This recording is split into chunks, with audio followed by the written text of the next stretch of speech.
What are you sitting down for? I was going to milk that for a while. You guys can stretch that out in post, right? You can make that longer in the edit. Thank you, Bevan. Thank you all. Jai Guru Dev.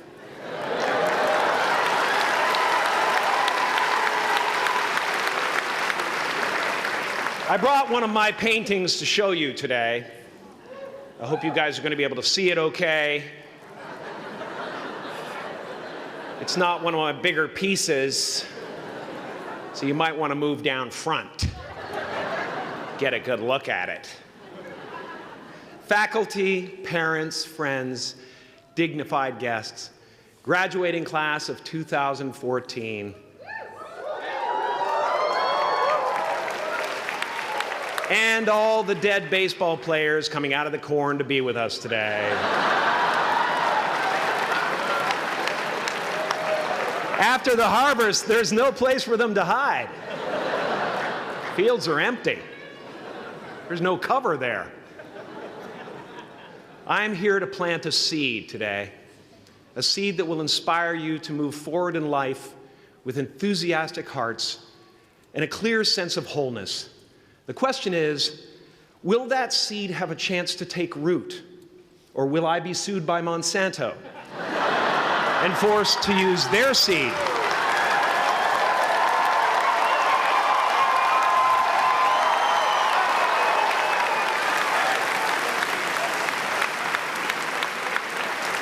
Which may not be totally Ayurvedic.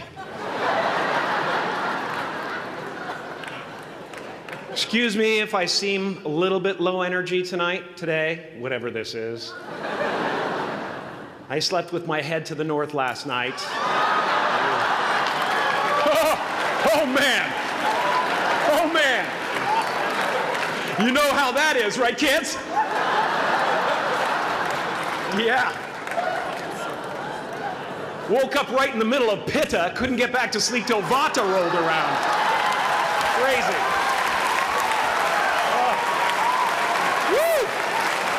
Woo. But I didn't freak out, you know. I used that time to eat a large meal. Connect with someone special on Tinder. Because life doesn't happen to you, it happens for you. How do I know this? I don't, but I'm making sound, and that's the important thing. That's what I'm here to do. Sometimes I think that's the only thing that's important, really, you know? It's just letting each other know we're here, you know? Reminding each other that we're part of a larger self. I used to think Jim Carrey is all that I was. Just a flickering light, a dancing shadow. The great nothing masquerading as something you can name. Seeking shelter in caves and foxholes dug out hastily. An archer searching for his target in the mirror. Wounded only by my own arrows. Begging to be enslaved. Pleading for my chains. Blinded by longing and tripping over paradise.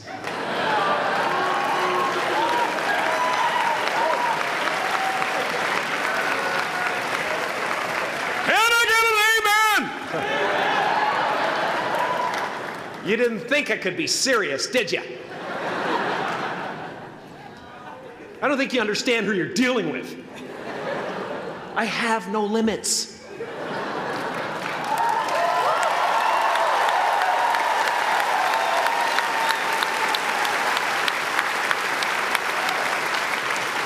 I cannot be contained because I'm the container. You can't contain the container, man. You can't contain the container. I used to believe that who I was ended at the edge of my skin. That I had been given this little vehicle called a body from which to experience creation. And though I couldn't have asked for a sportier model.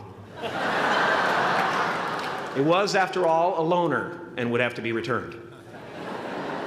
Then I learned that everything outside the vehicle was part of me too. And now I drive a convertible.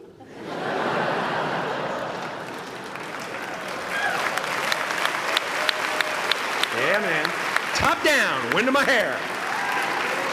Woo!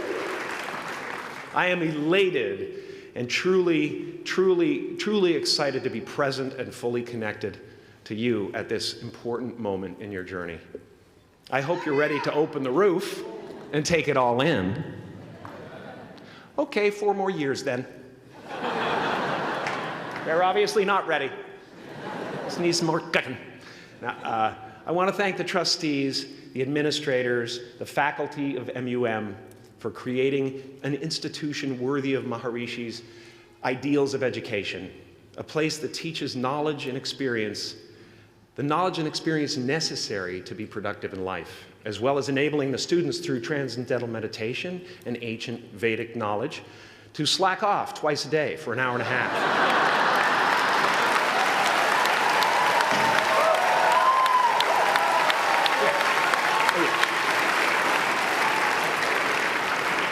Don't think you're fooling me.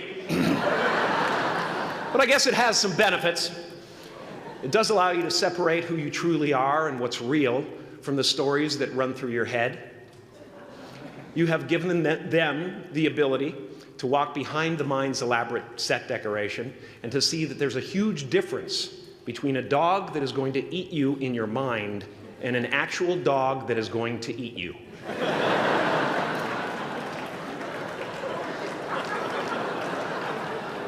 That may sound like no big deal, but many never learn that distinction. And they spend a great deal of their lives living in fight or flight response.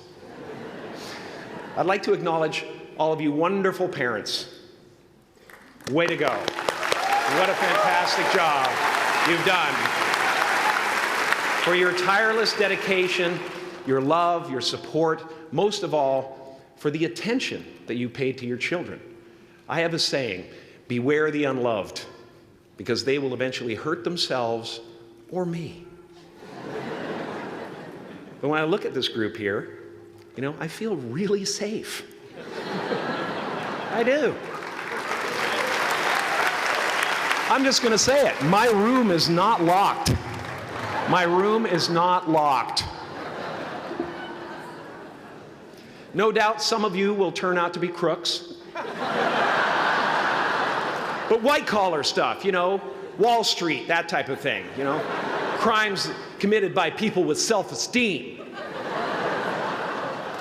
Stuff parents can still be proud of in a weird way. And to the graduating class of 2017, -3, you didn't let me finish. Congratulations. Yes. Give yourself a round of applause, please. Please.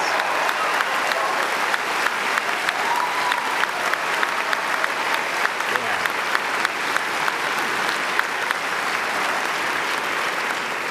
You are the vanguard of knowledge and consciousness, a new wave in a vast ocean of possibilities.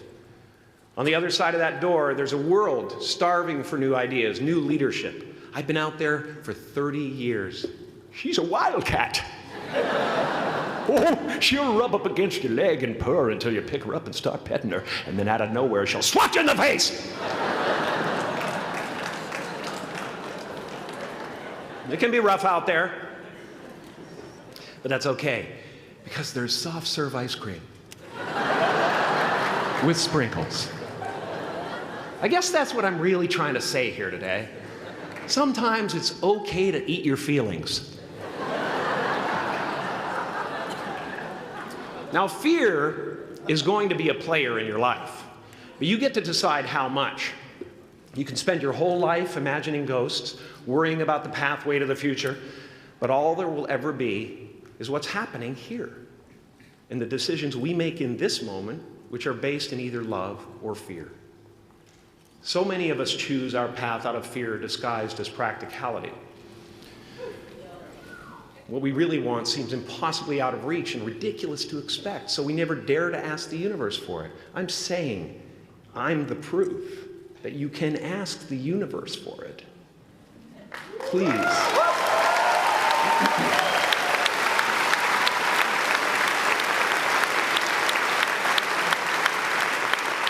And if it doesn't happen for you right away, it's only because the universe is so busy fulfilling my order.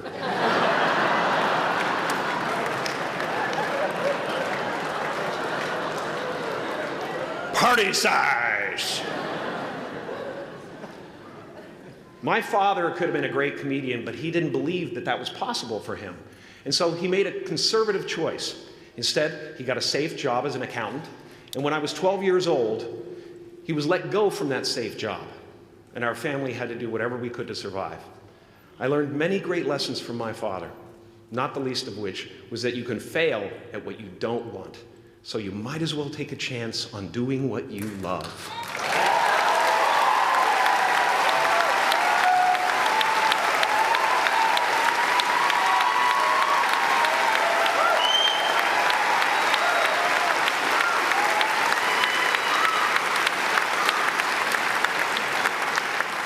It's not the only thing he taught me, though. You know, I watched the effect of my father's love and humor and how it altered the world around me. And I thought, that's something to do. That's something worth my time. It wasn't long before I started acting up. You know, people would come over to the house and they'd be greeted by a 7-year-old throwing himself down a large flight of stairs. They would say, "What happened?" And I would say, "I don't know. Let's check the replay."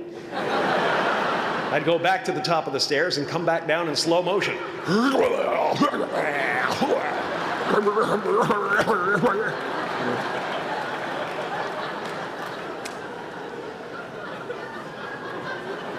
It was a very strange household. My father used to brag that I wasn't a ham, I was the whole pig. And he treated my talent as if it was his second chance. When I was about 28, after a decade as a professional comedian, I realized one night in LA that the purpose of my life had always been to free people from concern, just like my dad. And when I realized this, I dubbed my new devotion the Church of Freedom from Concern. The Church of FFC.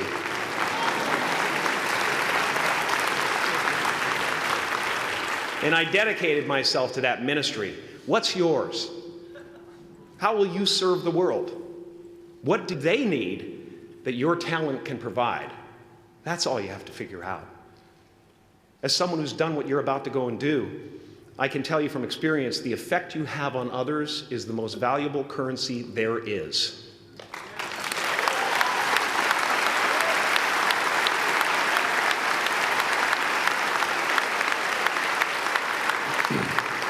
Because everything you gain in life will rot and fall apart, and all that will be left of you is what was in your heart. My choosing to free people, from concern got me to the top of a mountain. Look where I am. Look what I get to do. Everywhere I go.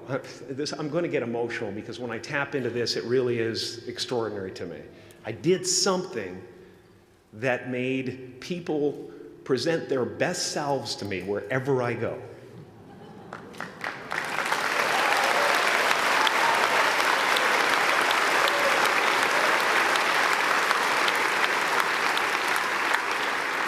I am at the top of the mountain, and I was, and the only one I hadn't freed was myself, and that's when my search for identity deepened. I wondered who I'd be without my fame. Who would I be if I said things that people didn't want to hear? Or if I defied their expectations of me? What if I showed up to the party without my Mardi Gras mask and refused to flash my breasts for a handful of beads? I'll give you a moment to wipe that image out of your mind. But you guys are so ahead of the game. You already know who you are. And that peace that we're after lies somewhere beyond personality, beyond the perception of others, beyond invention and disguise, even beyond effort itself. You can join the game, fight the wars, play with form all you want, but to find real peace, you have to let the armor go. Your need for acceptance can make you invisible in this world. Don't let anything stand in the way of the light that shines through this form. Risk being seen in all of your glory.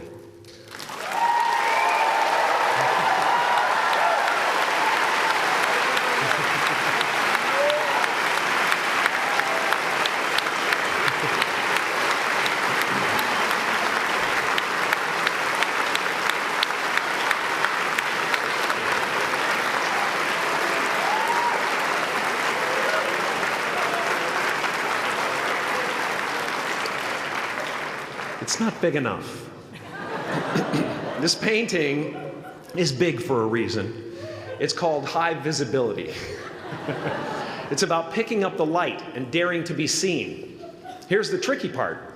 Everyone is attracted to the light. The party host up at the top, who thinks unconsciousness is bliss and is always offering to drink from the bottles that empty you.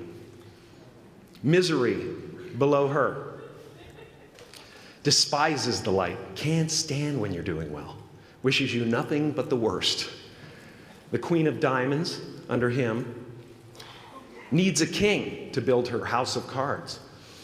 And the hollow one down bottom there will cling to your leg and say, please don't leave me behind, for I have abandoned myself.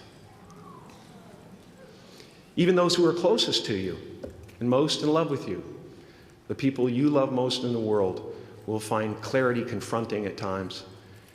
This painting took me thousands of hours to complete.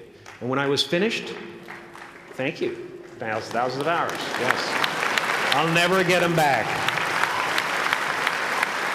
I'll never get them back. I worked on this for so long. I was weeks and weeks like a madman alone on a scaffolding. And when I was finished, one of my friends said, this would be a cool blacklight painting. So I started over.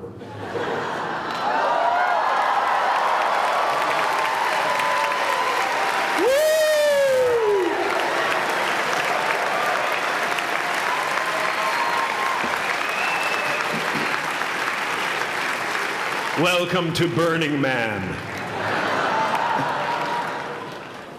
Some pretty crazy characters up there, but better up there than in here. You know, painting is one of the ways, thank you. Painting is one of the ways I free myself from concern, a way to stop the world through total mental, spiritual, and physical involvement. But even with that comes a feeling of divine dissatisfaction, because ultimately, we're not the avatars we create. We're not the pictures on the film stock. We are the light that shines through. All else is just smoke and mirrors, distracting, but not truly compelling. I've often said that I wished people could realize all their dreams and wealth and fame, and so that they could see that it's not where you're going to find your sense of completion. Like many of you, I was concerned about going out into the world and doing something bigger than myself, until someone smarter than myself made me realize that there is nothing bigger than myself.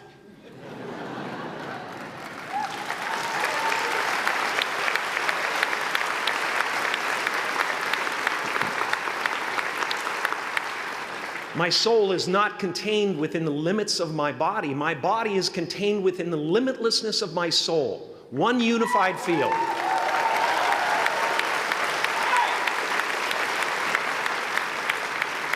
One unified field of nothing, dancing for no particular reason, except maybe to comfort and entertain itself.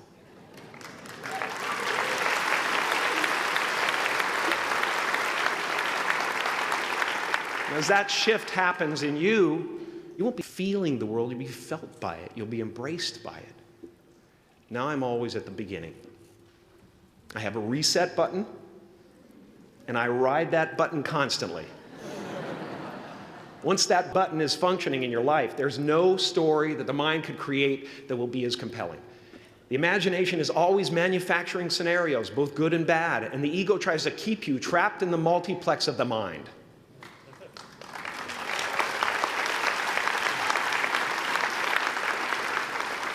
Our eyes are not viewers, they're also projectors that are running a second story over the picture. that we see in front of us all the time. Fear is writing that script, and the working title is, I'll Never Be Enough.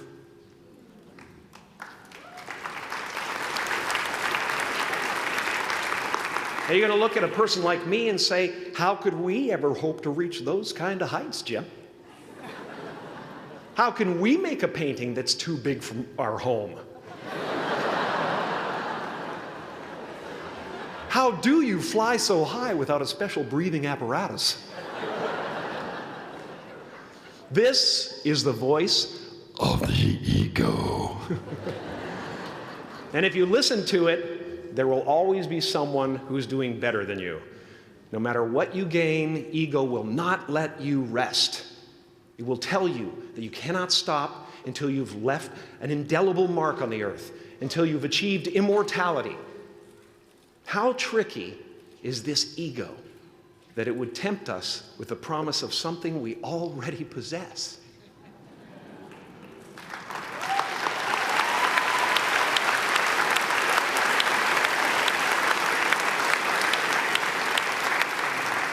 So, I just want you to relax. You know, that's my job. Relax and dream up a good life. I had a substitute teacher from Ireland in the 2nd grade that told my class during morning prayer that when she wants something, anything at all, she prays for it and promises something in return, and she always gets what she wants. Well, I'm sitting at the back of the classroom, you know, thinking, wow, my family can't afford a bike, you know. So I went home and I prayed for one. And I promised I would recite the rosary every night in exchange. Broke that promise. But 2 weeks later, I got home from school to find a brand new Mustang bike with a banana seat and Easy Rider handlebars. Yeah. From fool to cool. My family informed me that I had won the bike in a raffle that a friend of mine had entered my name in without my knowledge whatsoever. So that type of thing has been happening to me ever since. And as far as I can tell, it's just about letting the universe know what you want and working toward it while letting go of how it comes to pass.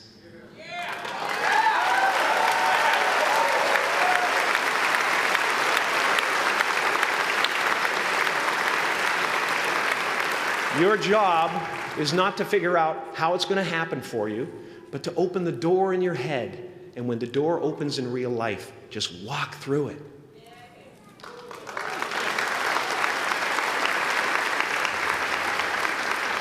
And don't worry if you miss your cue, because there's always doors opening. They keep opening. And when I say life doesn't happen to you, it happens for you, I really don't know if that's true. I'm just making a conscious choice to perceive challenges as something beneficial so that I can deal with them in the most productive way. You'll come up with your own style. That's part of the fun. Oh, and why not take a chance on faith as well?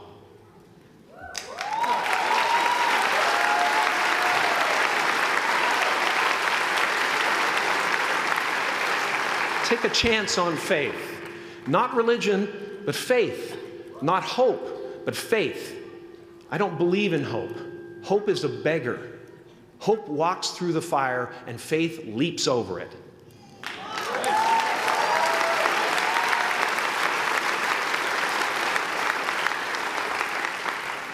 You are ready and able to do beautiful things in this world. And after you walk through those doors today, you will only ever have two choices: love or fear. Choose love, and don't ever let fear turn you against your playful heart. Thank you so much. Thank you, Odell. I'm so honored. Thank you.